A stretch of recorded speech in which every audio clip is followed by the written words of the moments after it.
Bismillahirrahmanirrahim. Assalamualaikum warahmatullahi wabarakatuh. Alhamdulillahi rabbil alamin. Wassalatu wassalamu ala rasulillahil karim Sayyidina Muhammadin al-amin wa ala alihi wa sahbihi ajma'in wa ba'd.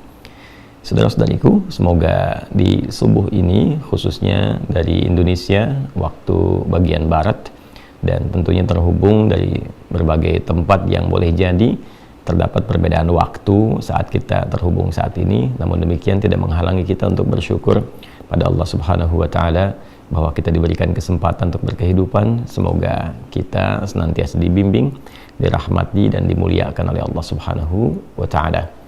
Selanjutnya kita pun bersolawat pada Rasulullah SAW dengan berharap dari solawat yang kita mohonkan kepada Allah terpercik kepada kita percikan-percikan keteladanan yang dituntunkan Rasulullah SAW dan berpeluang mendapatkan syafaat Rasulullah saat kita kembali pada Allah Subhanahu wa Ta'ala.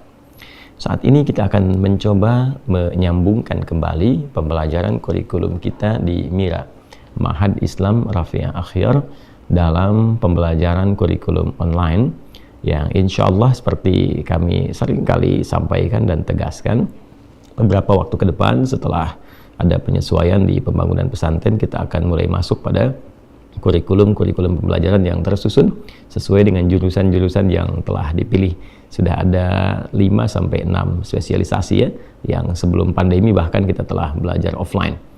Baik teman-teman sekalian, nanti kita akan sampaikan itu semua di akhir pembahasan.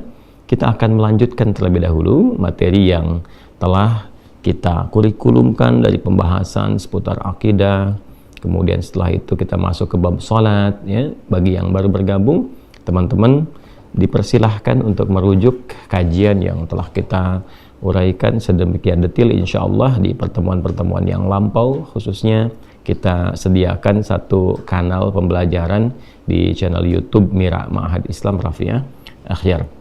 Di pertemuan yang lalu kita telah juga menyelesaikan pembahasan tentang amalan-amalan pasca salat, ke zikir dan turunan-turunannya. Sekarang kita akan membahas dari amalan turunan-turunan salat sunnah ya, amalan turunan salat sunnah. Dan di kesempatan ini kita akan memulai dengan satu salat yang mendapatkan perhatian tinggi di dalam Al-Quran, juga dalam hadis-hadis Nabi SAW dengan rincian-rincian yang sangat luar biasa, keutamaan-keutamaan yang juga ditampilkan sangat penting baik dalam Al-Quran ataupun juga hadis-hadis Nabi Muhammad SAW. Yang dimaksud adalah salat tahajud. Hari ini kita akan ambil bagian pertama karena waktu kita juga cukup singkat. Kita akan bahas tentang pengertian, keutamaan dan tentunya perbedaan antara salat tahajud dan salat lail atau qiyamul lail. Bismillahirrahmanirrahim. Di antara sekian salat sunnah atau dikenal juga dengan nafilah, kita berikan dua perbedaan ya dari istilah. Jadi kalau disebutkan nafilah, maka itu yang dimaksud perbedaan jenis sholatnya ya. Jenis sholatnya dengan sholat apa? Fardu. Jadi ada yang diwajibkan yang 5 waktu itu 17 rakaat ya. Ada yang tambahan dari yang pokok itu, tambahan dari yang wajib. Nah, tambahan dari yang pokok, dari yang wajib itu disebutnya dalam Al-Quran dengan nafilah ya, sesuatu yang diikutkan pada yang pokok, yang kalaupun tidak ada sesuatu itu, yang pokok tetap utuh ya, tapi ini akan berpengaruh pada keindahan, kebaikan, kesempurnaan. Kita ambil contoh misalnya dalam bahasa Arab, kalau teman-teman misalnya lihat kerbau, sapi dan seterusnya gitu ya, nah itu punya ekor kan ya, ada ekornya ya. Nah sapi tanpa ekor misalnya kan tetap sapi ya, kelihatan dari rupanya, depannya dan seterusnya, tapi kelihatannya ada sesuatu yang kalau ditambahkan ekor itu terlihat jadi lebih sempurna kan ya, jadi lebih bagus, lebih indah. Nah itu dalam bahasa Arab, tambahan ekor itu kalau dimasukkan itu nafilah namanya ya, nafilah.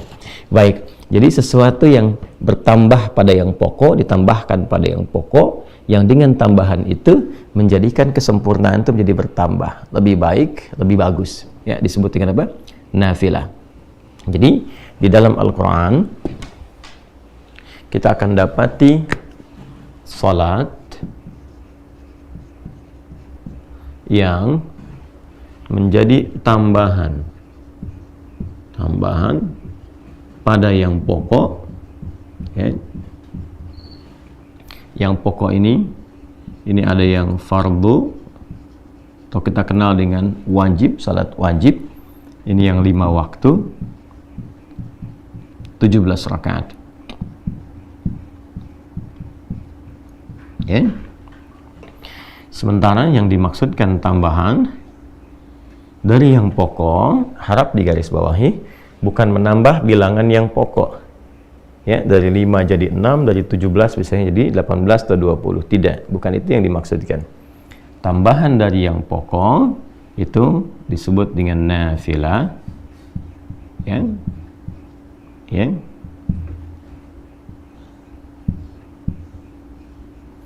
Disebut dengan nafilah, memberikan kesan secara kiasan kepada kita semua bahwa kata nafilah berarti sesuatu yang menyempurnakan. Ya, nanti kita akan bahas sesuatu yang melengkapi, sesuatu yang menambah keutamaan. Ya. Pelan-pelan. Nah, yang dimaksud menyempurnakan bukan berarti kalau kita sudah sholat pokok selesai semua nggak sempurna, ya. Baik, yang dimaksud di sini teman-teman sekalian adalah satu, ya, nanti ada dari segi ketaatan. Jadi ketika seseorang menunaikan sholat nafilah di luar sholat yang pokoknya, maka seakan-akan ia menyempurnakan, menambah kesempurnaannya, ya, dalam hal menaati Allah Subhanahu wa Ta'ala, bertambah ketaatannya, lebih sempurna lagi, gitu kan? Nah, maka di dalam redaksi hadis-hadis Nabi Sallallahu Alaihi Wasallam, ya, misalnya di dalam Sahih Muslim, ketika seorang Arab Badui berkonsultasi pada Rasulullah Sallallahu Alaihi Wasallam, bagaimana dia harus bersikap ketika dia telah menjadi seorang Muslim.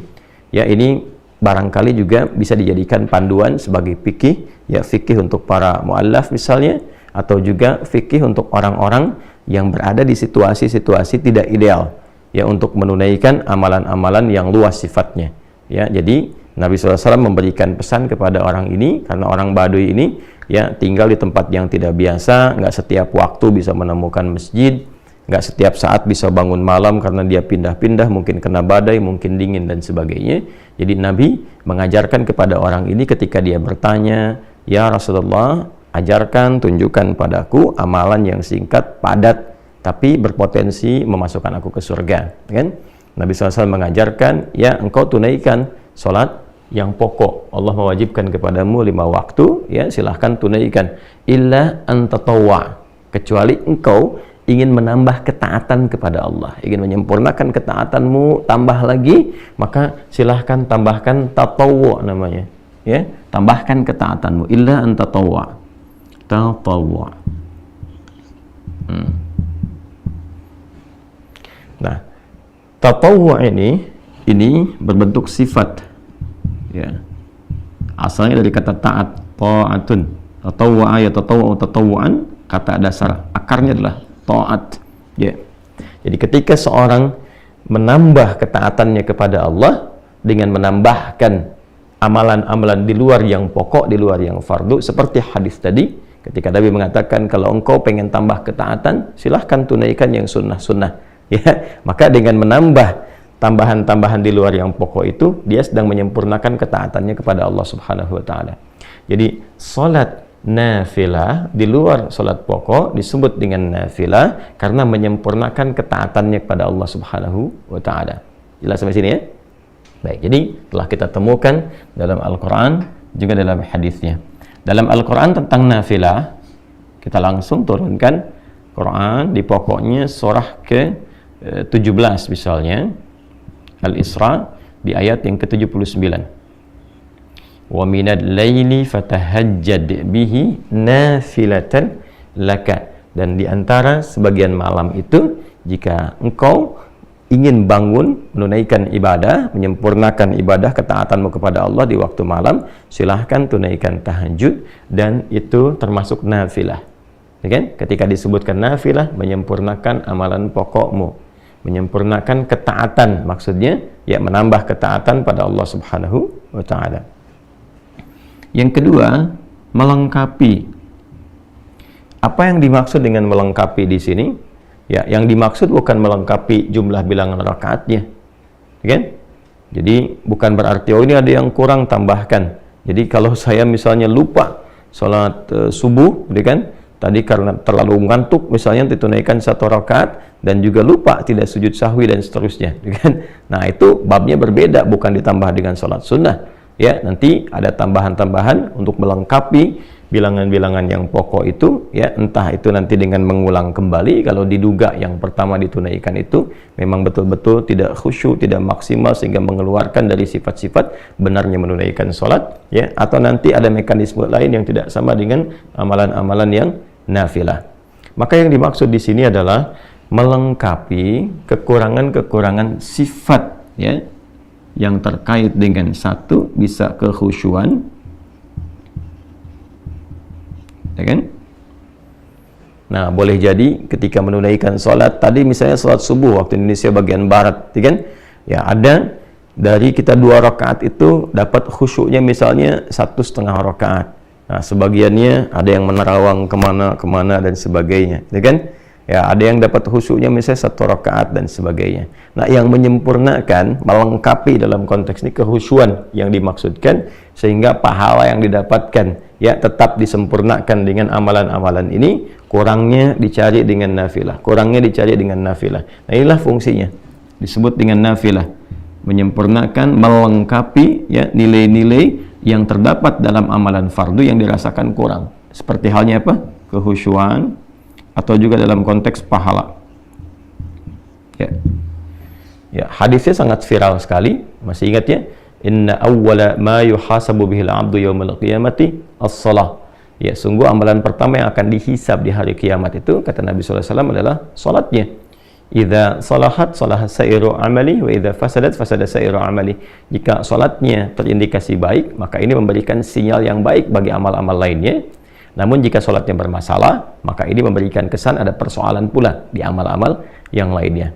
Karena itu nanti kita akan temukan di bab-bab salat itu dampaknya kepada amalan lain, bahkan kepada perilaku sangat tinggi. Ya, seperti dampak salat terhadap iman. Itu banyak di Quran, nanti disebutkan salat bahkan dengan diksi iman. Ya, wa ma kana Allahu liyudhi'a imanakum. Quran surah kedua Al-Baqarah ayat 143 itu kan. Dan Allah tidak akan menyia-nyiakan salat yang kau tunaikan dengan imanmu. Dan salat di sini disebut langsung dengan iman. Ya, kemudian juga Nabi mengatakan, ya al-farqu bainal mu'min wal kafir tarkus shalah. Kalau engkau ingin bedakan antara orang yang punya iman dengan orang yang tidak beriman, ya lihat pada perilakunya, apakah dia mengerjakan salat atau tidak.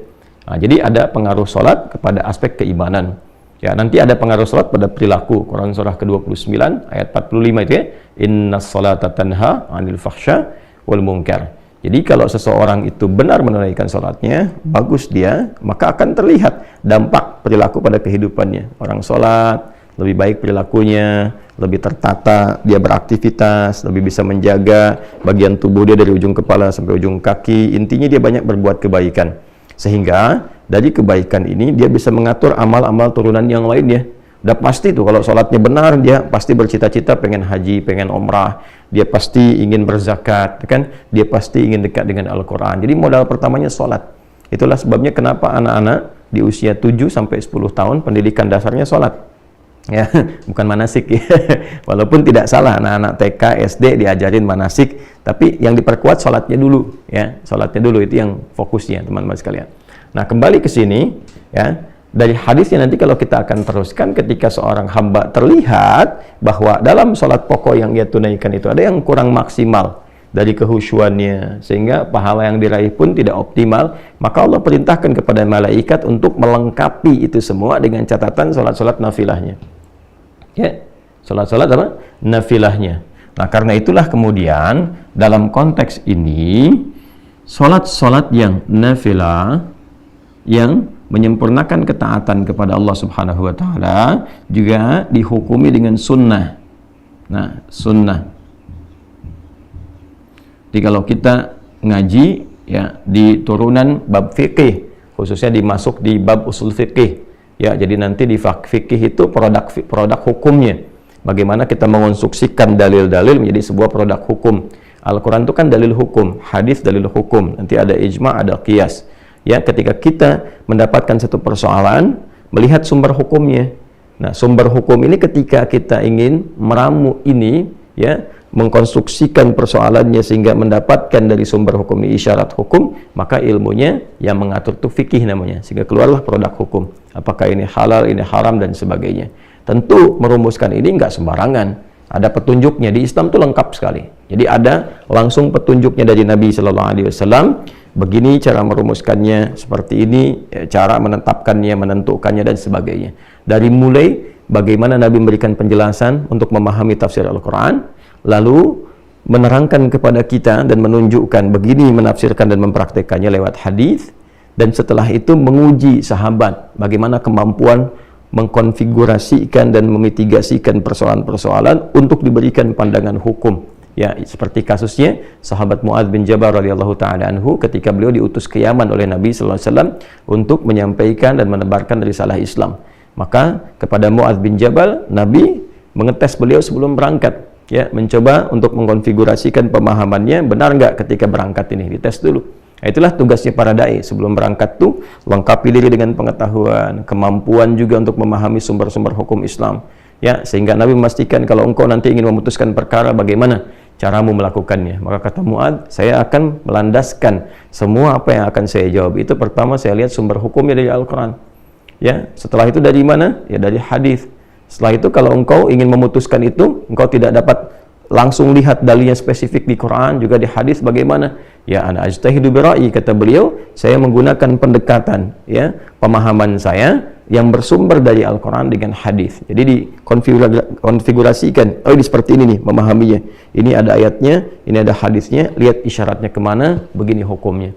Dan nanti yang luar biasa membaca itu, ya, untuk merumuskan pola hukum di turunan fikih sehingga menjadi kaidah-kaidah fikih, diantaranya Al-Imam Asy-Syafi'i dengan kitabnya yang sangat terkenal, yaitu kitab Ar-Risalah, yang dikodifikasikan, dibukukan dari hasil surat menyurat beliau, ya, dengan seorang pembesar yang meminta petunjuk, dijawab, minta petunjuk, dijawab oleh Al-Imam Asy-Syafi'i, lantas itu kemudian dibukukan. Yang sebelumnya didahului juga oleh Imam Abu Hanifah, memberikan isyarat-isyarat qiyas nanti, ya, karena di tempat beliau beraktivitas di Irak itu karena jauh dari Madinah, maka pendekatan ra'i, ya, rasionalitas itu lebih banyak. Jadi kalau kita lengkap di Islam tuh, kalau ingin belajar spesifikasi tentang turunan sumber hukum dalil, ada Imam Malik misalnya, rahimahullahu ta'ala, yang tumbuh berkembang sampai wafat di Madinah, imamnya Madinah, Imam Darul Hijrah. Kalau kita ingin belajar tentang logika dalam agama, bagaimana memahami ini secara logika, bagaimana memahami hukum ini secara pendekatan logika, maka ada Imam Abu Hanifah An-Nu'man. Ya, kalau kita ingin menggabungkan keduanya, ada Al-Imam Asy-Syafi'i. Nanti muridnya Imam Asy-Syafi'i ada Imam Ahmad bin Hanbal. Jadi lengkap, di kita tinggal merujuk, memilih, melihat, dan melengkapi keseluruhannya. Kembali ke sini, maka nanti, ya, dalam pendekatan ilmu fikih ada turunan usul fikih. Nah, di situ kita akan temukan, ya, di antara definisinya. Karena nanti ada perbedaan antara hadis dengan sunnah di ilmu hadis, fikih, dan usul fikih. Ya, kalau di hadis nyaris keduanya sama, dibedakannya dengan kurikulumnya saja. Semua yang bersandar dari Nabi Sallallahu Alaihi Wasallam, baik perkataan, perbuatan, sifat, dan sikap, disebut dengan hadis. Ya, kalau itu kemudian dijadikan jalan hidup untuk diikuti, disebut dengan sunnah. Terkurikulumkan jadi apa? Jadi sunnah. Ya, kemudian ketika masuk kepada aspek hukumnya yang saat dikerjakan, ini ya, dia mendapatkan pahala. Nah, itu yang sering kita dapati kan, kalau tak mampu melakukan itu karena uzur tertentu pun tidak berdosa, ya kan? Jadi terjemahannya lebih enak seperti itu. Kalau dikerjakan mendapatkan pahala, artinya ada tambahan di sini. Ini poinnya, ya kan? Kalau tak mampu dilakukan karena uzur tertentu, maka tidak menjadi dosa, nggak apa-apa gitu. Ya, tapi kalau bisa Anda kerjakan, maka mendapatkan potensi apa? Pahala. Ini gambarannya. Jelas ya? Nah, teman-teman sekalian, nanti kalau kita ngajinya masuk ke kaidah fikih, misalnya di fikihnya, ya, maka kita akan temukan sunnah itu nanti bersandingnya dengan apa? Dengan turunan hukum di antara 5 hukum itu. Ya, jadi mulai pertengahan nanti ada ibahah, ya, satu yang kebolehan, nanti ketika boleh disebut dengan mubah, geser ke kanan jadi sunnah. penekanannya. Ke kanannya lagi jadi wajib, ke kiri jadi makruh, kiri lagi jadi haram. Jadi kalau kita jemari kita ini 5 ya, Allah ciptakan ya, pada umumnya kita dapati 5, ini juga jadi standar pengetahuan hukum kalau kita ngaji di fikih ya. Balik ke sini. Nah, ini nanti akan diperintahkan oleh Allah kepada malaikat untuk melengkapi pahala-pahala ini. Karena itu disebut dengan sunnah ya. Kemudian teman-teman sekalian, juga di setiap amalan nafilah ini ada keutamaannya yang tentunya berbeda dengan keutamaan sholat apa? Fardu ya. Dari subuh sampai dengan isya tentu utama ya, seperti yang pernah kita bahas sebelum-sebelumnya, memberikan ketenangan kepada jiwa, mempercepat pengabulan doa, kan?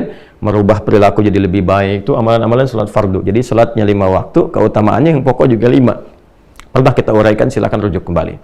Nah, sedangkan yang ini sholat-sholat nafilah yang dihukumi sunnah ya, dihukumi apa? Sunnah. Nanti kita akan kaitkan kenapa lebih banyak disebutkan sunnahnya, viral namanya dibandingkan dengan nafilah, karena ada aspek yang ini, yang ketiga ini, keutamaan. Ternyata di setiap sholat nafilah itu akan ditemukan keutamaan-keutamaan yang bahkan boleh jadi nggak didapati dalam sholat fardu ya. Nanti kita lihat ragamnya. Misal sering kita dapati sholat yang rawatib yang tersusun ya, bersanding dengan sholat-sholat fardu. Misal 2 rakaat sebelum subuh tadi kan, kemudian 4 rakaat sebelum zuhur, kalau tak mampu 4 jadi 2, hadisnya Ibnu Umar radhiyallahu taala anhuma. 2 rakaat setelah zuhur kan, 2 rakaat setelah maghrib, 2 rakaat setelah isya kan. Nanti ada yang rawatib itu yang 12 ya. Nah, itu diantara keutamanya apa? Memberikan kelengkapan kepada sholat fardu dari segi kehusyuan, segi pahala. Nanti ada sholat mutlak ya, ada yang waktunya dekat dengan sholat fardu, ada yang terpisah jauh. Seperti yang dekat-dekat itu misalnya 4 rakaat sebelum asar. Hadisnya Ibnu Umar radhiyallahu taala anhuma, rahimallahu imra'an shalla qabla al-'asri arba'an. Allah merahmati seorang hamba yang salat 4 rakaat sebelum asar. Nanti ada yang agak mendekat lagi misalnya tapi ada jeda seperti salat syuruk, ya kan? Nah, yang hadisnya sangat viral sekali. Nanti kita akan masuk ke situ juga, ya. Man shallal ghadata fil jama'ati, siapa yang menunaikan salat fardu subuh dengan berjamaah. Nanti tafsirnya kita akan bahas kemudian, apakah di masjid atau cukup berjamaah ya. Kemudian tsumma yaqudu yadhkurullah, kemudian dia duduk berzikir kepada Allah Subhanahu wa taala sampai tiba awal duha, yaitu syuruk ya. Kemudian dia tsumma yusalli rak'atain, dia salat 2 rakaat, fa kana alaihi ka ajri hajjin wa umratin, maka seakan-akan dia mendapatkan pahala senilai haji dan umrah. Kata Nabi, sempurna ya. Nah, ini diantaranya. Kemudian nanti masuk ke duha, pertengahan duha, akhir duha, sampai juga nanti ada tahajud di malam harinya ya, atau juga secara umum ada qiyamul lail. Nah, itu setiap bagian sholat punya keutamaannya sendiri. Apa fadilahnya sholat syuruk, apa pertengahan duha, apa akhir duha, apa keutamaan tahajud dan seterusnya. Nah, jadi di setiap amalan-amalan kenapa disebut dengan nafilah ya, memberikan kesan bahwa ada sesuatu di dalam yang menyempurnakan, ada sesuatu yang dalam yang melengkapi, ada keutamaan yang boleh jadi nggak diraih di dalam sholat fardu karena urusan-urusan tertentu ya, tambahan-tambahan tertentu. Baik, nah bukan berarti wah kalau begini saja berarti untuk apa mengerjakan yang fardu kalau nggak dapat ini. Tidak, cara berpikirnya bukan demikian. Nanti kita belajar apa keutamaan ini gitu ya, karena kalau yang ini yang pokok itu mengikat semua hal yang secara umum itu dirasakan, dibutuhkan, dan mendorong manusia untuk beraktivitas. Jadi ini standar manusia kalau yang ini. Manusia butuh ini. Tapi kalau yang ini, nanti ada pilihan-pilihan. Ya, boleh jadi si fulan aktivitasnya di A, nanti yang cocok sholatnya ini. Si fulan ada di B, nanti yang sesuai sholatnya ini. Itu maksudnya. Nanti kita akan dapati. Ya. Nah, karena psikologi manusia, umumnya, kalau ingin mengerjakan sesuatu, butuh motivasi. Yang dia dapatkan apa? Jarang, motivasinya ketaatan jarang. Kecuali punya tingkat keimanan yang sangat tinggi. Ya, biasanya motivasi manusia pada umumnya kalau saya kerjakan ini dapat apa? Kan? Kalau saya bisa melakukan ini, apa yang bisa diraih? Nah, karena itu bab salat nafilah jamaknya disebut dengan nawafil, nafilah. Jamaknya disebut dengan nawafil. Itu lebih banyak diviralkan, dipopulerkan dengan istilah yang sunnah ya, salat-salat sunnah. Selain menunjuk kepada hukumnya, baik kan, yang tidak sama dengan fardu, juga menekankan dari sisi keutamaannya Ya, baik itu pahala, menambah kehusuan, juga keutamaan-keutamaan yang bisa didapatkan secara spesifik. Jadi, kalau kekinian misalnya, kamu kerjakan tahajud ya itu kan sunnah. Tarawih apa itu kan sunnah. Kenapa memviralkan sunnah di kalangan para ulama? Untuk memberikan kesan bahwa sekalipun ini bukan yang pokok, tapi itu ada keutamaannya loh. Ya kan? Ada pahala yang luar biasa loh. Untuk memotivasi kita. Jadi ketika disebutkan sholat sunnah, yang muncul pertama kali itu digambarkan tuh, jangan gambaran begini, ya. Cuma sunnah nggak apa-apa, nggak ngerjain juga, bukan. Ya, karena definisi sunnah itu bukan ke situ. Ya, ketika kita bawa ke dalam nuansa ibadah, ke fikih, ada pahala di situ. Yang kalau nggak dikerjakan, saya kan, atau sengaja misalnya tertinggalkan atau mungkin nggak mengerjakan sama sekali, bukan dengan maksud mengabaikan. Jadi kalau mengabaikan jadi dosa. Ya, dalam arti yang nggak ditunaikan saja. Ya, sayang ada sesuatu yang hilang, sementara itu bisa dilakukan. Itulah sebabnya kenapa diviralkannya ya kalimat sunnahnya dibandingkan dengan apa? Dibandingkan dengan nafilah dan turunan lainnya. Jadi kalau disebutkan namanya nafilah, ini jamaknya nawafil, hukumnya apa? Sunnah. Sifatnya tatawwu'. Jadi kalau menemukan bab-bab dalam fikih ngaji, babun nawafil, itu sama dengan sunnah. Kalau ada dalam hadis istilah tatawwu' itu sama dengan apa? Sunnah. Jelas ya? Nah, di antara salat-salat nafilah yang berhukum sunnah yang sangat ditekankan dalam Al-Quran karena memiliki sifat-sifat yang tinggi dari 3 hal yang diuraikan ini terkait dengan makna nafilah adalah salat malam spesifik tahajud. Ya. Nah, ya. Jadi pendekatan pembelajaran kita di Mira itu lebih menekankan pada pendekatan pemahaman. Ya, silakan kita boleh menghafal, bagus ya, menghafal itu, tapi saya menginginkan hafalan yang dipahami. Ya, bukan hafalan yang sekedar diingat ya, tapi rapuh dalam pemahaman. Makanya kita mulai dari dasar dulu sehingga kita paham ketika menunaikan tahajud itu, oh, berarti dia ada pahalanya. Oh, berarti ada kesempurnaan, sesuatu yang istimewa di dalamnya. Oh, ada sesuatu keutamaan yang nggak didapatkan dalam sholat-sholat yang lain. Baik ya? Nah, jadi di antara yang sangat ditekankan dalam Al-Quran untuk menunaikan sholat nafilah dari sekian banyak ragam sholat dan disebut dengan nafilah adalah tahajud.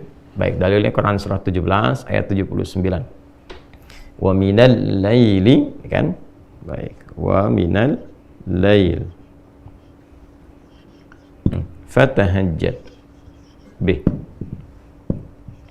Nah, nafilatul lak kita temukan katanya nafilatul lak. Oke. Wa minal laili, dan dari sebagian malam ya, fatahajjad, maka bergegaslah engkau untuk bangun menunaikan tahajud nafilah. Kita temukan kata nafilahnya. Ya. Sekalipun sholat itu bukan sholat yang pokok yang ditetapkan untukmu. Ya, itulah bagaimana Allah sangat memahami dan mendetil pada keadaan hambanya, karena memang Allah penciptanya. Ya, tidak semua hambanya memang ya memiliki motivasi yang mendorong ia untuk bisa bangun di malam hari menunaikan sholat. Karena itu Allah memberikan tugas kepada kita yang pokok itu, yang umumnya seluruh hamba itu secara general bisa melakukannya. La yukallifullahu nafsan illa wus'aha. Nah, di atas yang pokok ini kita diminta untuk menambah ketaatan. Ya, optimalkan nih karunia yang Allah berikan. Di waktu malam itu juga ada keutamaan-keutamaan buru, ya kan? Tingkatkan ketaatan dirimu, tingkatkan kemampuanmu, maka ditempatkan hukumnya sunnah, ya, amalannya nafilah, supaya juga tidak terlampau memberatkan kepada hambanya, tapi memotivasi untuk mengajar bagi siapa yang ingin mencapai keunggulan. Okay? Nafilatul lak, sekalipun itu hanya nafilah ya untukmu, laka ya untuk kita hamba-hamba Allah pada umumnya. Kalau nanti kalau ke Nabi itu berbeda pendekatannya. Jadi ini yang di luar Nabi, kepada kita pada umumnya. Tapi nanti ada keutamaan-keutamaan di dalamnya, kata Allah. Ya, yang akan diterangkan setelahnya. Jadi yang pertama, kita jelaskan dulu status tahajud itu, teman-teman sekalian. Statusnya masuk dalam kategori nafilah. Hukumnya apa? Sunnah. Dan memberikan isyarat pada tambahan tatawwu, tambahan sifat taat di hadapan Allah Subhanahu wa taala. Artinya, berbahagialah Ketika Anda mampu bangun di malam hari untuk menunaikan tahajud, berarti Anda dinilai oleh Allah, digolongkan, dimasukkan ke dalam golongan hamba-hamba yang mampu menambah ketaatan. Pertahankan. Jadi berbahagialah ketika bisa bangun malam, artinya Allah sedang memuliakan kita dengan menambah sifat taat pada diri kita. Nah, ini pemahaman seperti ini kalau kita mengkajinya dengan dasar-dasar demikian, itu menambah motivasi. Ya. Namun sebaliknya, ketika pemahamannya kita tidak dapatkan, ya boleh jadi mungkin bisa memilih yang lain. Ada orang yang begadang hanya untuk nonton bola misalnya, ya walaupun secara duniawi tidak salah. Tapi kalau di-compare dengan ini kan ada kehilangan sesuatu, sayang, ya kan? Atau mengerjakan aktivitas lainnya. Tapi kalau kita bisa mendapatkan bab ini dengan baik, wah, dapat kesempatan ini. Tiba-tiba ada dorongan untuk menunaikan itu semua, maka berbahagialah, status kita sedang dinaikkan oleh Allah sebagai hamba yang dinilai bertambah ketaatannya, ya kan? Nah, saat yang bersamaan juga kita punya motivasi ketika bangun di malam hari, kita terdorong menunaikan itu. Kenapa? Karena nanti kita kejar, ada tambahan pahala nih. Lalu kita lihat ke belakang, apakah sudah merasa sholatnya benar, ya dari subuh sampai dengan ke isya, apakah sholatnya sudah merasa khusyuk. Ketika kita merasakan boleh jadi ada yang kurang sempurna, kita bangun tunaikan. Dan yang lebih dahsyat, ada keutamaan di dalamnya. Ya, ada keutamaan. Apa di antara keutamaan-keutamaannya? Nanti kita turunkan ya setelah kita mengulas dulu bagian ayatnya dari awalnya. Ya. Al-Quran, teman-teman sekalian, sebelum menampilkan kepada kita untuk menunaikan sholat yang dimaksudkan, maka menjelaskan kepada kita 3 hal utama. Ya, 1, penjelasan waktu. Kedua, aktivitas atau nama amal yang akan dilakukan. Yang ketiga, menunjukkan keutamaan dan status hukum. Ya. Waktu, amal, keutamaan, dan status hukum. Nah, yang menarik teman-teman sekalian, ini cara kita mengkaji, boleh kita mengkaji dengan pendekatan-pendekatan misalnya mengawalkan, bisa membahas waktunya dulu, atau kita juga bisa membahas keutamaannya dulu untuk menghadirkan motivasi, lalu setelah itu baru mulai ke teknis dengan menentukan waktu. Bisa jadi demikian. Nah, kita terangkan tadi, selesaikan di pertengahan dulu, ya, khairul umuri awsatuha, hal yang terbaik menerangkan yang tengah-tengahnya dulu, ya. Baru setelah itu kemudian kita masuk kepada 2 pilihan bagian, baik waktu ataupun keutamaannya. Nah, tahajud. Kita masuk ke sini dulu. Apa itu tahajud? Yang terkait dengan waktu seperti tadi yang saya sampaikan. Teman-teman sekalian, tahajud itu asalnya dari kata tahajjada, ya tahajjadu, tahajjudan. Kita uraikan ke sini.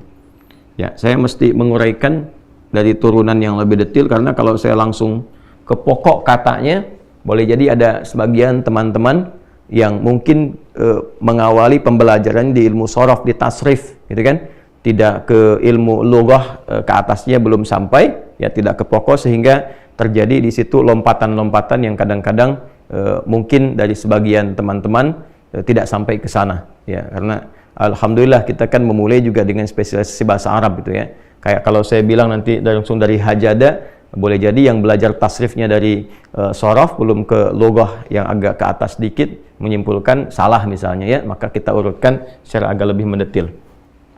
Dari kata tahajjada, ini tahajud. Nah, dari kata tahajjada, ya tahajjadu, tahajjudan. Tahajjad itu pokoknya dari kata hajada. Ini akar katanya. Hajada. Singkatnya ditambahkan tak di depannya, kemudian tasydid sebelum akhirnya, ya. Nah, agak cepat. Hajada ini akar kata awalnya, akarnya ini bermakna satu aktivitas, ini amal perbuatan, satu aktivitas yang dikerjakan di malam hari setelah diawali dengan tidur terlebih dahulu. Jelas ya? Jadi awali dengan tidur, bangun, beraktivitas. Itu hajada pokoknya. Baik ya? Nah, kalau kita ingin tambahkan ini dalam bentuk kesungguhan, serius pengen bangun nih di malam hari untuk beraktivitas, kan? maka tambahkan ta di depannya. Ini fungsinya nih. Ya, secara bahasa. Lalu kalau ingin mengisyaratkan bahwa aktivitas itu nggak mudah dilakukan. Nggak semua orang bahkan yang ketika bangun langsung bisa mengerjakan aktivitas itu. Ya kan? Ya, pengen ngerjainnya jam 3:30, bangunnya 2:30. Berusaha, udah bisa bangun tuh. Ya kan? Tapi tiba-tiba kemudian dia duduk dulu, tahan ngantuk, begitu sadar jam 5. Ya kan? Bisa terjadi demikian ya. Nah, maka untuk memberikan kesan kesungguhan, dan itu tidak mudah, butuh motivasi 2 kali lipat, double. Sesuatu yang double itu yang menunjukkan kesan mesti tambah ya, untuk berlipat tuh tasydid disebutin dalam bahasa Arab. Jadi asalnya menyatukan 2 harakat, yang satunya itu mati, yang satu hidup. Ya, misalnya ini ada hamzah a, ini waw pertama mati, kedua hidup, awal, maka untuk bisa mempersingkat ini dijadikan 1 huruf tambahkan tasydid, maka double, menyatukan 2 menjadi 1. Yang satu sukun, yang kedua apa? Berharakat. Jelas ya? Ini dari kajian dasarnya. Tapi tasydid juga seakar dengan syiddah, sesuatu yang nggak mudah. Jadi kalau kita ngaji fikih bahasa, kita akan dapatkan biasanya pekerjaan-pekerjaan yang tidak mudah dikerjakan, sehingga butuh motivasi double, 2 kali lipat. Ya, itu secara psikologisnya dia ditambahkan tasydid sebelum akhirnya. Maka berubahlah dari kata hajada menjadi tahajjada, memberikan kesan bahwa kesungguhan, keseriusan untuk mengerjakan aktivitas di malam hari setelah tidur terlebih dahulu, walaupun itu tidak mudah dilakukan, tapi dia menumbuhkan motivasi berkali lipat untuk mewujudkan itu. Nah, sifatnya, karakternya disebut dengan tahajud namanya. Ya, tahajud nih. Ini di Quran kembalinya ke sini, ke kata kerjanya untuk menunjukkan pekerjaannya. Ya, wa minal laili, dan dari sebagian malam. Minnya sebagian, menunjukkan 2 kesan.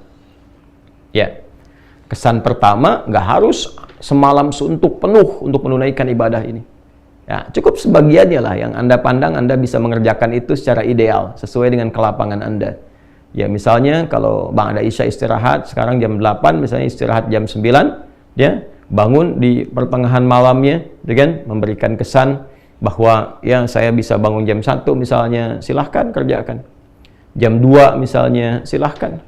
Ya, atau awal-awal dekatkan ke subuh misalnya. Kalau subuhnya 4:35 misalnya, ya Anda bisa tunaikan jam 4 misalnya, atau 4:15, sehingga ketika selesai dekat ke subuh dan tidak terlampau ngantuk untuk mengerjakan sholat subuh, karena di awal-awal.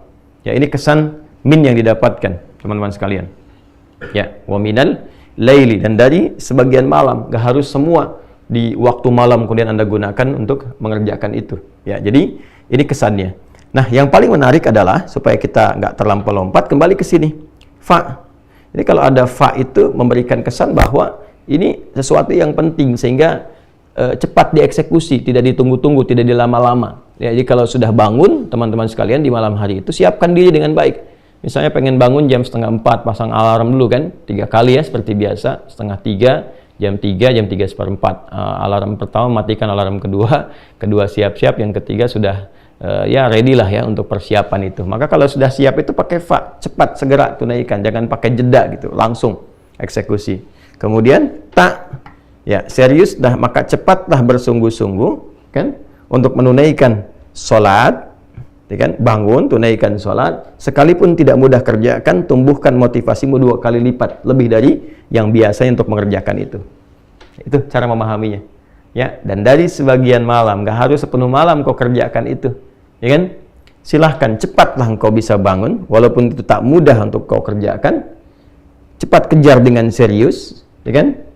Tambahkan motivasimu 2 kali lipat dari sebelumnya, tunaikan sholat, ya, yang didahului dengan tidur terlebih dahulu. Ya, jadi ini isyarat kedua dari min ini. Ya, dari min ini gunakan waktunya untuk istirahat dulu. Ya, jadi bukan begadang malamnya tunaikan, tidak. Nanti itu perbedaannya dengan qiyamul lail. Kalau qiyamul lail nanti itu lebih umum sifatnya. Termasuk di dalamnya nanti sholat-sholat yang sifatnya bisa ditunaikan sebelum tidur. Ya, misalnya Anda mau kerjakan 4 rakaat sebelum tidur, karena diduga malamnya nggak bisa bangun misalnya kan, maka setelah sholat isya, sholat sunnah 2 rakaat rawatibnya, ya Anda misalnya sholat 2 rakaat atau 4 rakaat tutup dengan witir sebelum tidur.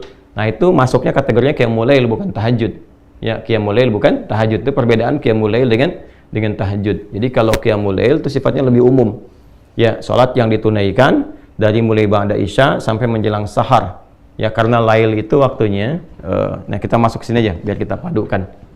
Lail, nah waktunya terbentang dari ba'da isya sampai menjelang sahar. Sahar itu waktu singkat ya sebelum fajar tiba. Amalan di waktu sahar disebut dengan sahur namanya. Ya, jadi kalau spesifiknya kalau ini ba'da isya misalnya 19.45 misal. Kalau ini subuhnya misalnya 4.35, taruhlah 15-20 menit sebelum subuh 4.15 misalnya. Kan? Nah, ini masih masuk kategori lail, kan? Nanti di sahar pun masih boleh ditunaikan sholat sampai menjelang adzan, karena Nabi pun dalam satu riwayat pernah kemudian berhenti di waktu sahar ini, ya kemudian beliau beristighfar jenak sambil miring ke kanan itu kan, sambil rebahan itu, ya. Tapi dalam satu riwayat ditemukan termasuk dari riwayat Imam Ahmad, ya rahimahullah taala, bahwa Nabi menduga sudah masuk waktunya fajar. Kan maka beliau akan rebahan fajar, ternyata masih jauh ya, belum masuk waktu fajarnya, maka beliau teruskan dulu sholatnya 2 rakaat lagi ya. Ya, ini ada kebolehan. Nanti ada amalan utamanya, amalan utama di waktu sahar itu kita bahas supaya tidak terlampau lompat. Nah, dari ba'da isya sampai ke sini lail namanya ya, lail, al-lail. Jadi nanti ada pembuka malam, pembukanya muqaddimatul lail itu disebut dengan maghrib. Masuk lailnya itu isya, ya. Isya nih. Jadi ini dari mulai awal-awal sampai ke pertengahan, tengah malam, ya, sampai nanti ke penghujungnya sampai sepertiga malam, sampai masuk ke sahar. Ya. Jadi kalau kita mau petakan tinggal dibagi saja. Misalnya di sini dari mulai sepertiga akhir sampai ke ujungnya misalnya dari jam 1.30 misalnya, terus sampai dengan jam ke-4.15. Ya. Nanti kalau sudah masuk ke teknis kita bisa bahas bagaimana teknisnya kalau dikonversi ke waktu, kira-kira kebiasaan Nabi bangun jam berapa, selesai jam berapa, itu kita bisa turunkan. Ya. Baiklah teman-teman sekalian. Nah, ini dari waktunya ini, kalau ada orang misalnya dia menduga karena lelahnya luar biasa aktivitas, dia duga nggak akan bisa bangun nih jam segini nih. Maka dia memilih sholat ba'da isya, sholat sunnah 2 rakaat untuk rawatibnya, lalu dia sholat sebelum tidur nih. Ya.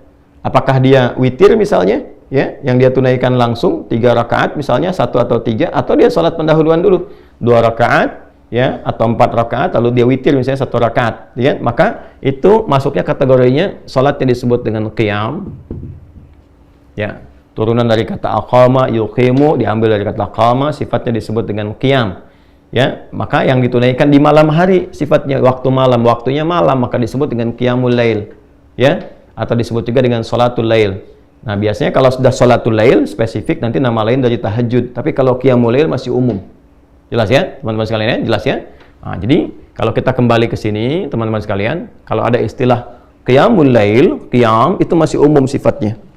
Ya, boleh dilakukannya sebelum tidur atau bahkan setelah tidur. Nanti nama dari qiyamul lail spesifik. Kalau ditunaikan ba'da tidur, ya, bilangannya genap, nah itu disebut dengan tahajud. Yang ganjilnya disebut dengan apa?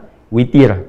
Nah, spesifik nanti ada nama lain untuk menunjukkan sifat tahajud itu, kayak untuk menunjuk nama sholatnya. Jadi kalau tahajudnya nanti, tahajud kan aktivitas yang dilakukan malam hari, ya yang didahului dengan tidur. Aktivitasnya apa nih spesifik? Jadi kalau orang cuma bangun, ya harus dia kerjakan apa saja kan secara bahasa tahajud aja. Maka nanti oleh Nabi disebut dengan sholat, ya namanya, bukan sekedar aktivitas, tapi yang ditafsirkan di sini sholat. Ya, dari mana taunya? Ada kaitan dengan ayat sebelumnya, ayat 78, aqimis sholata ya liduluki syamsi ila ghasaqil laili wa qur'anal fajr inna qur'anal fajri kana mashhuda. Nyambung langsung ke ayat 79, wa minal laili, ya. Tunaikan salat yang pokok nih, waktunya diatur kata Nabi. Allah sudah tetapkan waktunya. Dari mulai tergelincir matahari terus diurut sampai ketemu waktu isya. Nanti begitu isya ada malam nih menjelang sahar. Nah, di antara malam itu tunaikan tahajud. Maka yang dimaksud di sini salat, ya. Dari mana tafsiran itu tahu salat selain petunjuk ayat? Nanti hadis Nabi. Misalnya kita temukan dalam Sahih Muslim. Sahih Muslim nomor hadis 749. Temukan juga di Al-Bukhari. Nomor hadis 990. Termasuk di Al-Muwatta nomor hadis 310, Muwatta Imam Malik tuh, ya. Rawinya siapa? Kalau misalnya nanti ada beda cetakan, beda nomor, temukan rawinya nanti dari Ibnu Umar radhiyallahu taala anhuma. Apa bunyi hadisnya? Ya, hadatsana qala Rasulullah sallallahu alaihi wasallam, salatul laili mathna mathna, fa idza khasya ahadakum al-fajr falyutir rak'atan wahidah. Salatul laili, kalau engkau bangun salat malam, ini nih yang dimaksud tahajud. Maka teknisnya nanti Nabi ada yang tunjukkan 2 rakaat, di hadis itu ada yang tunjukkan nanti 4 rakaat, kemudian ujungnya 3. Nanti kita akan lihat secara teknis setelah masuk ke teknisnya. Ya. Jadi kalau ada istilah tahajud yang dimaksud salat. Ya. Waktunya ini didahului dengan tidur, silahkan bangun di pertengahan sampai dengan ke ujung malam. Ini ya. Hukumnya apa? Sunnah. Keutamaannya ada hal-hal yang luar biasa diisyaratkan dengan nafilah. Nah, apa saja rahasia keutamaannya? Setidaknya ada 4 yang paling utama. Baik ya. Yang pertama, langsung kita sambungkan ke ayat masih yang sama, ayat 79 sampai 80. Ya, nanti di ujung 79, di awal 80. Nafilatan laka asa an yab'atsaka rabbuka maqaman mahmuda. Satu, tahajud itu diantara keutamaannya, ini rahasianya. Kenapa saking pentingnya tahajud ini, walaupun ibadahnya sunnah, ya, sifat hukumnya, tapi sangat ditekankan di Quran karena ada rahasia di dalamnya. Ada keutamaan yang nggak bisa diraih di sholat-sholat lain, termasuk dalam sholat fardu. Satu, asa ayyab'atsaka rabbuka maqaman mahmuda. Boleh jadi dengan kesungguhan menunaikan sholat itu, Allah akan menempatkanmu di tempat yang terbaik. Maqamam mahmuda, tempat atau kedudukan tinggi, karena maqam itu sesuatu yang tinggi, ya, dan terpuji, terbaik. Tempat kedudukan tinggi yang terbaik. Awas, hati-hati ya, dipilihkan oleh Allah yang terbaik.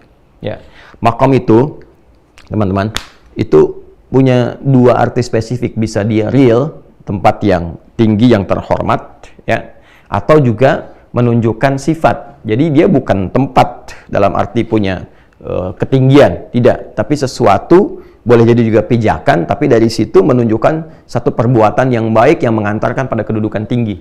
Ya, seperti Nabi Ibrahim misalnya, ya, kan kalau kita mau tawaf tuh, ya, setelah dari Hajar Aswad, ya, kurang jarak, boleh jadi dari situ ada 5 meteran, kan ada maqam Ibrahim, ya. Ya, maqam Ibrahim itu sebetulnya bukan tempat wujudnya kayak kerucut bentuk kubah ke atas, bukan, itu tapak kaki. Jadi Nabi Ibrahim alaihissalam itu ketika beliau akan meninggikan bangunan Ka'bah, berpijak, ya, pijakan awalnya di situ posisinya. Itu isyaratnya di Quran surah kedua Al-Baqarah ayat 125. Ya, wa idz ja'alnal baita mathabatan lin-nasi wa amna wattakhidhu min maqami Ibrahim musalla. Jadi pijakan pertama untuk meninggikan bangunan Ka'bah, yang dengan pijakan itu menjadi terhormat, kedudukan beliau tinggi. Saking terhormat tingginya, Allah jadikan area itu tempat sholat. Ya, tinggi itu. Jadi kalau kita sudah menemukan maqam, artinya kita katakan kedudukan, tempat tinggi yang terhormat, yang terbaik. Ya. Nah, kenapa kuburan juga disebut dengan maqam? Memberikan kesan kepada kita bahwa, sebelum meninggal, bersikaplah yang baik, yang mulia, sehingga ketika engkau meninggal pun engkau dihormati, engkau punya kedudukan. Ya, makanya orang-orang dulu menyebutnya ke makam yuk, ke maqam maksudnya. Ya, yuk lihat orang-orang terhormat, ya, yang dikubur, yang kita datang berziarah ke situ, mendapatkan inspirasi dari ziarah itu, bagaimana menjadi lebih baik, ingat kematian, belajar dari orang wafat ini supaya meningkatkan ketaatan kepada Allah. Jadi semua tuh ada maknanya di Islam tuh. Itu maksudnya. Nah, amalannya mengantarkan kita untuk mendapatkan tempat kedudukan terbaik dalam aktivitas kita, ya, dan ditempatkan oleh Allah secara langsung, itu tahajud. Ini mahal. Ya, makanya saya sering agak rewel ya pada aktivitas yang sifatnya padat yang kita jalani, baik itu misalnya di bisnis, di diplomasi, di dunia politik misalnya, termasuk juga para ustadz, apalagi ya ustadz pengajar dan seterusnya. Nah, ini amalannya sangat ideal nih. Ya, di kedudukan tinggi yang terbaik, yang terhormat. Ya, tinggi itu misalnya kalau di bisnis Anda berharap menjadi direktur misalnya kan. Nah, di posisi itu kan tinggi. Tapi terbaik nggak untuk Anda? Belum tentu. Ya. Nah, boleh jadi ketika Anda ada di posisi itu ternyata tempatnya, kedudukannya bagus, tapi situasinya nggak ideal. Ya, ternyata di titik itu ada sesuatu yang bisa menjerumuskan Anda pada kemaksiatan. Mulai misalnya, mohon maaf sekali, ya olahraganya aja udah beda, ya kan? Olahraga yang mengantarkan pada maksiat, pergaulannya nggak bagus. Anda belum siap di situ, belum optimal. Maka ditempatkan oleh Allah misalnya di manajer dulu, yang terbaik bagi Anda. Nanti dibimbing pelan-pelan supaya bisa memperbaiki. Nah ini, jadi kedudukan tinggi itu disifati langsung dengan mahmuda, yang ideal buat Anda, yang terbaik, yang bagus, yang pas, yang mendukung ketaatan Anda kepada Allah. Jadi dunianya dapat, akhiratnya diraih. Nanti di situ dibekal lagi supaya naik lagi. Ya. Kemudian apa yang kedua? Waqur Rabbi adkhilni mudkhala sidqin. Ya, dan untuk meraih ini dibimbing oleh Allah cara memulainya. Ya. Maka dibimbing pintu pembukanya. Jadi mengawalinya pun dengan terhormat. Ya, bukan dengan sogokan. Kadang orang pengen kedudukan, nyogok, ya, menipu, ya, dan seterusnya. Sifat-sifat yang buruk lah. Ya, ini banyak hal nih. Ya, sekarang ya kita mencoba menjadi muslim yang baik lah ya. Sekarang mau masuk dunia pendidikan, masuk sekolah kok nyogok. Gimana bisa mendapatkan sesuatu yang terhormat? Anda itu mau dididik di sekolah untuk menjadi pribadi yang baik, tapi mengawali dengan cara yang salah. Ya, masuk kampus nyogok. Sekarang bisa ditemukan berita mau masuk SD aja nyogok gitu kan. Bahkan ada yang masuk TK pun mau nyogok gitu. Itu sesuatu yang nggak bagus. Ya, bagaimana mengajarkan sesuatu yang salah dari sejak kecil? Ya, sementara tujuan pendidikan itu meningkatkan iman dan takwa pada awalnya, bukan ilmu dulu. Ya, indahnya di Indonesia itu yaitu senapas dengan nilai-nilai spiritual, nggak bertentangan tuh. Ya, spiritnya itu spirit beragama. Ya kan, saya sering katakan di Undang-Undang Sisdiknas itu di pembukaannya teman-teman. Ya, di pembukaan pasal menimbang tuh, pasal yang B-nya yang kedua itu, dari beberapa yang ada di situ poinnya, kan ditegaskan Undang-Undang Dasar 1945 ya mengamanatkan kepada pemerintah untuk mengusahakan satu sistem pendidikan yang meningkatkan keimanan dan ketakwaan kepada Tuhan Yang Maha Esa. Di iman takwa itu yang paling pembuka, paling utama. Adab itu pembuka utama. Ya, jadi bagaimana Anda mendekatkan seseorang, anak didik ya kepada Tuhan Yang Maha Esa, meningkatkan iman dan takwa dengan cara yang bertentangan, yang maksiat. Maka nanti orang yang rajin tahajud itu dibimbing oleh Allah. Kamu naik jabatan tuh nggak harus nyogok, ya kan? Promosi jabatan tuh nggak harus usaha yang aneh-aneh gitu. Ya, dan Allah menggerakkan hati-hati orang-orang itu untuk melihat ini memang orang yang paling ideal, orang yang paling tepat, orang paling lurus, paling bagus, langsung naik dibimbing oleh Allah. Jadikan hati-hati orang yang walaupun dia kelihatan misalnya ya perilakunya nggak ideal, ya tapi Allah lembutkan hati untuk memilih dia nanti tuh. Ya, dibimbing. Dan kalaupun ada kesulitan yang ketiga, dalam menjalani itu ada tantangan. Kadang kan di posisi tinggi itu, apalagi makom, posisi tinggi, pasti persaingannya lebih ketat. Ya, jadi kalau ya seringkali kan diilustrasikan dalam kehidupan itu, kalau jabatan paling tinggi seperti pohon kan, semakin naik, semakin tinggi anginnya makin kencang kan, persaingannya ketat dan sebagainya. Jadi kadang-kadang memerlukan jalan keluar, solusi. Wa akhrijni mukhrajas sidqin, maka Allah pun memberikan solusi. Pembukanya sudah baik, kalaupun ada persoalan, ya jalan keluarnya, solusinya pun solusi terbaik, dibimbing oleh Allah. Ya, apalagi situasi saat ini misalnya, ya yang orang di dunia sampaikan ada peluang resesi dari segi ekonomi, dinamika politik yang kuat secara global begini berpengaruh. Orang-orang yang dekat dengan Allah karena dia punya Allah. Anda punya harta, Anda bisa berperilaku dengan harta, punya kedudukan, membuat banyak hal ya dengan kebijakan-kebijakan. Tapi kan terbatas, harta bisa habis, kalau nggak Anda yang meninggal, harta yang hilang. Kedudukan selesai, pasti berganti, nggak ada yang abadi. Kalaupun Anda pertahankan, Anda meninggal juga. Tapi kalau kita katakan, saya punya Allah, yang nggak ada batas gitu. Nah ini nih, kalimat ini nih teman-teman, saya punya Allah. Nah itu harus melekat pada orang Islam. Punya Allah, itu. Dan itu, Allahu Akbar, itu sebetulnya identitas yang harus melekat pada jiwa itu. Setiap muslim itu kalau sudah punya itu, udah nggak ada batas tuh. Karena dia yakin punya Allah. Bilal itu kan di dalam tanda petik ya, disiksa gitu. Ya, saya katakan dalam tanda petik karena saya itu agak sulit menemukan kata-kata yang menggambarkan bagaimana hebat dan dahsyatnya perjuangan Sayyidina Bilal bin Rabah radhiyallahu taala anhu, dan tidak layak untuk mendapatkan kalimat itu sebetulnya. Tapi sejarah kan menunjukkan bagaimana beliau diikat, ya kan, di atas batu yang sudah dipanaskan, di lapang yang panas, lalu dicambukkan. Tapi karena beliau itu sudah mendapatkan nikmatnya iman, ada Allah, ya, ada Allah, tuh, saya punya Allah gitu. Maka dikatakan irtad murtad kamu, kata beliau ahad. Ahad itu apa? Ya sifat Allah yang utama kan. Qul huwallahu ahad. Saya punya Allah kok. Jadi dicambuk pun biasa aja, ahad. Disiksa juga, saya punya Allah kok. Dan ketika itulah yang terjadi apa? Masya Allah, ketika seseorang mengatakan saya punya Allah, maka Allah langsung bertindak kan, karena kekuatan imannya itu. Maka datang Abu Bakar, dijalankan oleh Allah, dilembutkan, datang ke situ, dibebaskan dari status hamba budak menjadi orang terhormat. Ya, dibeli, dibebaskan.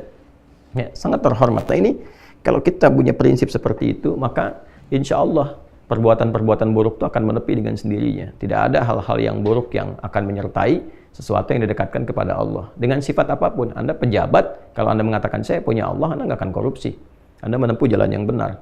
Ya, Anda diplomat, birokrat, pebisnis dan sebagainya, pengajar, juga kalau benar-benar ustadz, kiai, habaib dan sebagainya, ya, melatih diri, saya punya Allah, dan melekatkan keimanan pada dirinya dan konfirmasi dengan kalimat Allah itu, ya idza dzukirallahu wajilat qulubuhum, disebutkan nama Allah. Kalau orang mengatakan saya punya Allah, disebutkan nama Allah, ada getaran pada jiwanya.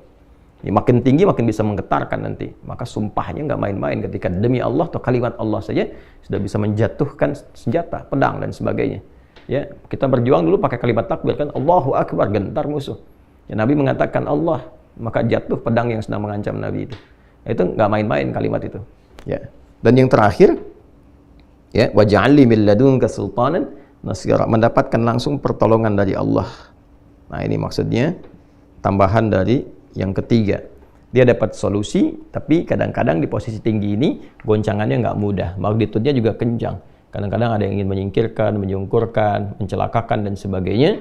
Ya, maka Allah langsung yang menurunkan satu skema untuk menolongnya. Dan ini yang kaitan nanti termasuk dengan surah Yasin dalam konteks pengepungan Nabi Shallallahu Alaihi Wasallam. Ya, Allah kemudian jadikan matanya tak bisa melihat, orang-orang itu ditidurkan, mengantuk, yang mengepung Nabi 100 orang, pasukan khusus yang kalaupun ada hewan tuh bisa terasa, terlihat dan sebagainya. Tapi ya Allah Subhanahu wa taala berkehendak Nabi melenggang begitu saja dalam keadaan ya 100 orang pasukan khusus, pemuda-pemuda terbaik itu dalam keadaan yang tidak sadarkan diri.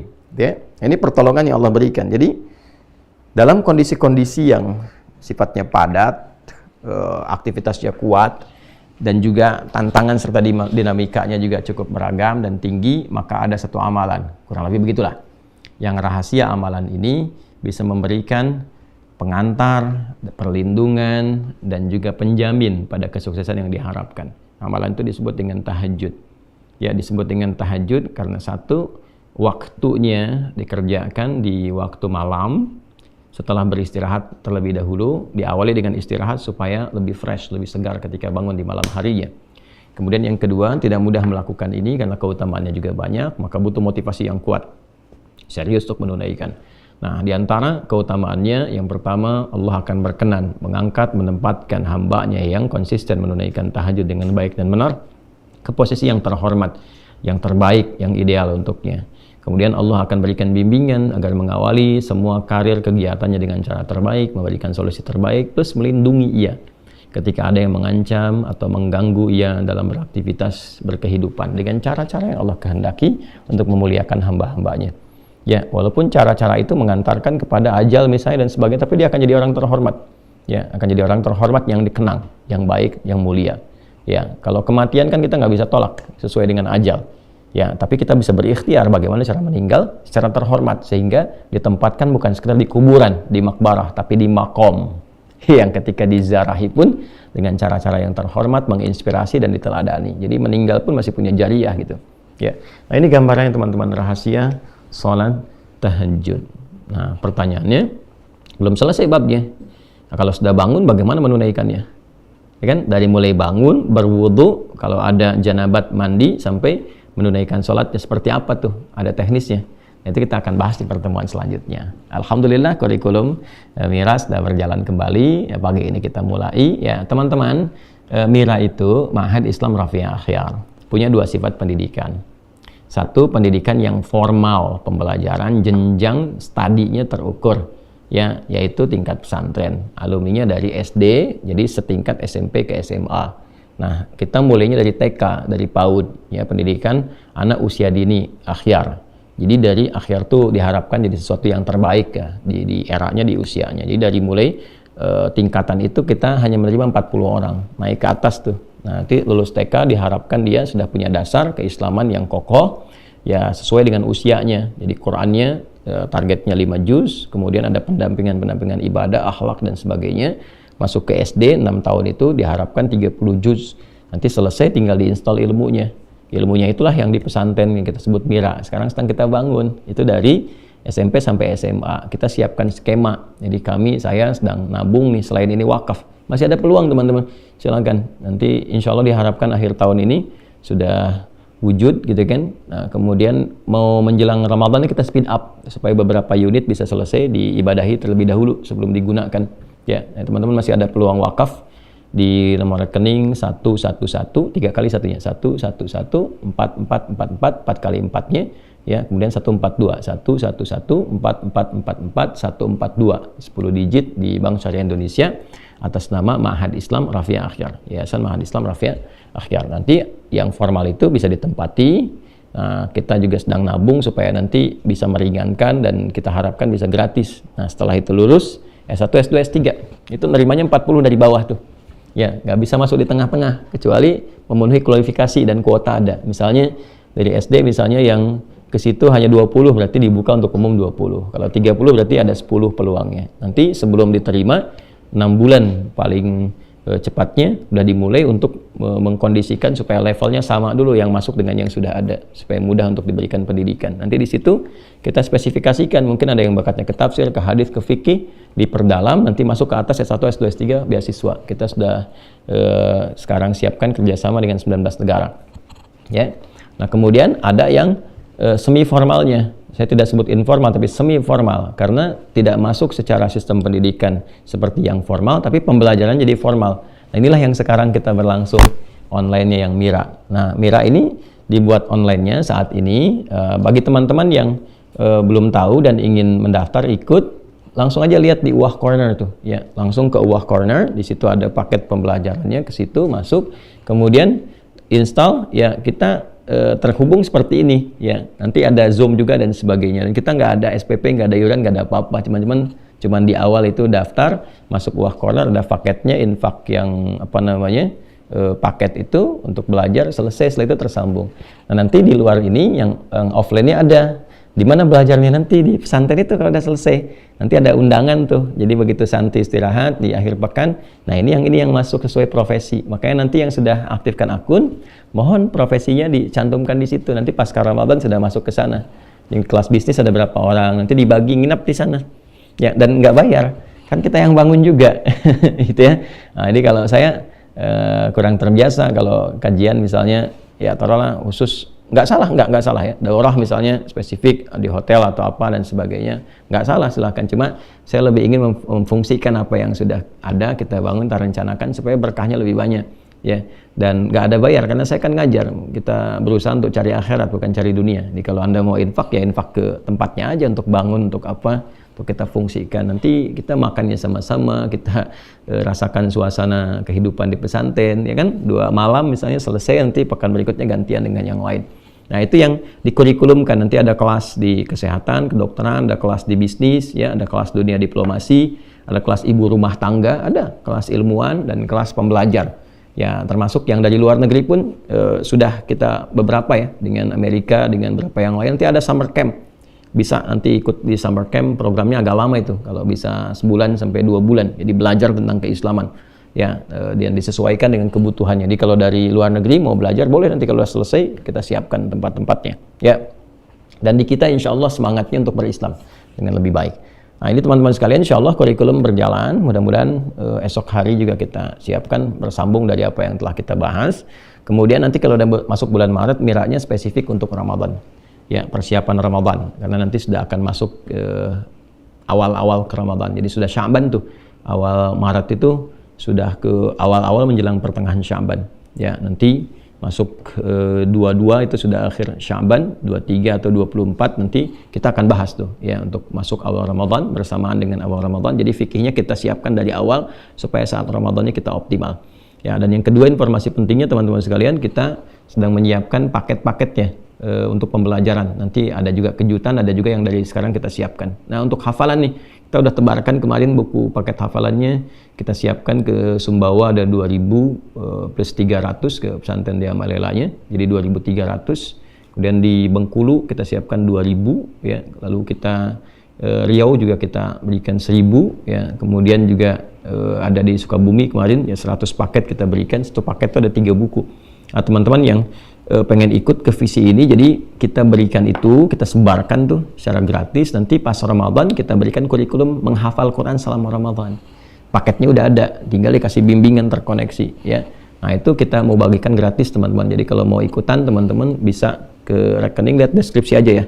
Di BSI juga tuh yang atas nama Tahiyat itu ada di situ. Ya, tinggal dicek paketnya kemana, itu nanti difungsikan untuk bisa mendapatkan paket-paket yang akan kita sebarkan. Insya Allah optimalisasinya ada di Ramadan. Saya kira itu yang bisa kita terangkan dulu di subuh kali ini. Ya, mudah-mudahan ada manfaat yang Allah ridhai dan mendorong kita untuk semangat menunaikan, meraih kehidupan yang baik dan akhir yang husnul khatimah insyaallah. Terima kasih terhubung di subuh kali ini waktu Indonesia bagian Barat. Semoga Allah rahmati kita semua. Allahumma taqabbal minna innaka antas sami'ul alim wa tub 'alaina innaka antat tawwabur rahim. Rabbana atina fid dunya hasanah wa fil akhirati hasanah wa qina adzabannar. Allahumma ya arhamar rahimin urzuqna ni'matat tahajjud fi hayatina ya Allah waj'alna minal mustaqimin fiha ya arhamar rahimin. Wa sallallahu ala sayyidina Muhammad wa ala alihi wa sahbihi ajma'in. Wa akhiru da'wana subhanakallahumma wa bihamdika nashhadu an la ilaha illa anta nastaghfiruka wa natubu ilaik. Walhamdulillahi rabbil alamin. Assalamualaikum warahmatullahi wabarakatuh.